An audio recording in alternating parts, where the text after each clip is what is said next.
তোমরা তো সবাই সজনে চচ্চড়ি খেয়েছো, সজনের ডাল খেয়েছো, কিন্তু সজনে ভাজা কি খেয়ে দেখেছো কখনো? আর যারা এখনো সজনে ভাজা খাওনি তাদের জন্য বলছি, তোমরা একবার ট্রাই করে দেখো, আশা করি খুব ভালো লাগবে।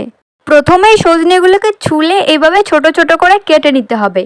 এদিকে সজনেগুলো আমার ভালো করে ধোয়া হয়ে গেছে, এখন একটা পাত্রে তুলে নিলাম। তারপর কড়াইয়ে পরিমাণ মতো জল দিয়ে সজনেগুলোকে দিয়ে দিতে হবে, আর তাতে পরিমাণ মতো লবণ ছিটিয়ে দিবে, আর দিবে পরিমাণ মতো হলুদ। তারপর যখন সজনেগুলো একটু সিদ্ধ হয়ে যাবে বা নরম হয়ে যাবে, তখন কিন্তু নামিয়ে জল ঝরিয়ে নিতে হবে। তারপরে কড়াই গরম করে একটু তেল দিয়ে আর কাঁচা লঙ্কা আর সর্ষে ফোড়ন দিতে হবে। আর যখনই সজনেগুলো ভাজা হয়ে যাবে, একটু লাল লাল হয়ে যাবে, তখনই কিন্তু দিয়ে দিতে হবে চিনি। আর এখন কিন্তু আমাদের সজনে ভাজাটা একদম রেডি। ভিডিওটা ভালো লাগলে অবশ্যই একটা শেয়ার করে দিও।